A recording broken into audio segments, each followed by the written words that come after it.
Hey guys, it's Dylan here, JTech, and today I'm going to be showing you guys how to crimp a hose. Alright, now what you always want to do is make sure you got the diameter of the hose. A lot of times it's written on the side of the hose. Typically it's on the side, sometimes it's not. Okay, and then you always want to get the right fitting for it.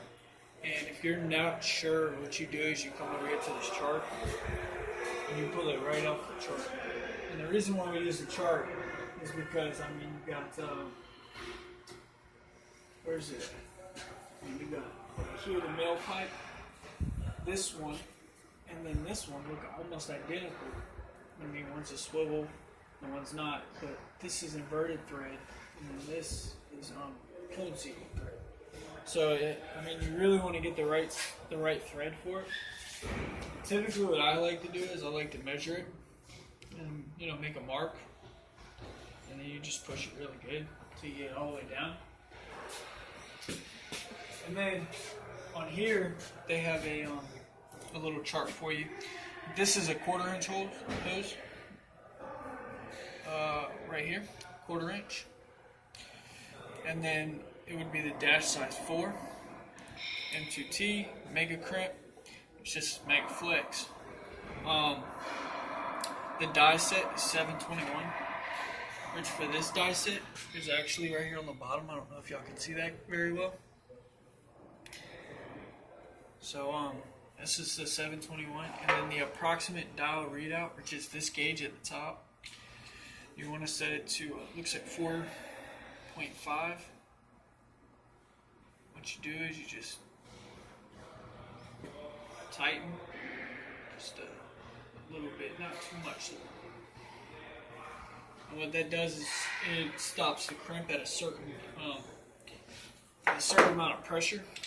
Also, these are pretty dry, so I'll lubricate them for you. You always want to lubricate them. Nothing too bad. You just want to mix it up, get it nice and lubricated, I guess, so it's smooth.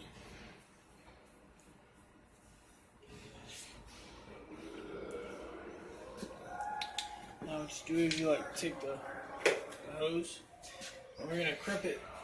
So what we do is we just stick it in, like so.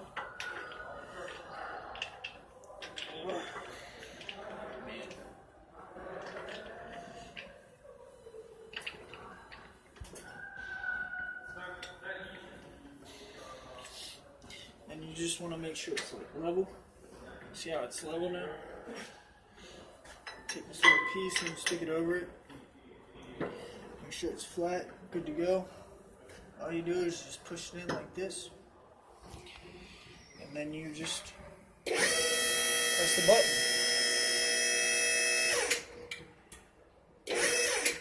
See, it automatically stops approximately where you want it.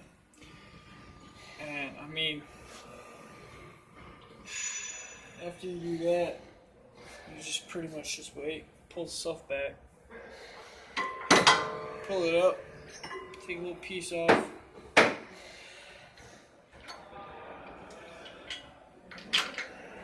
Make sure you always put the dies back, because a lot of times people separate them and then lose them.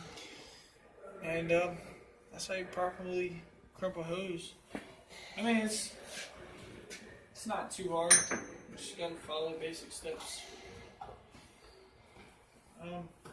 Thank you guys for watching. Hope y'all enjoy it. See y'all next time.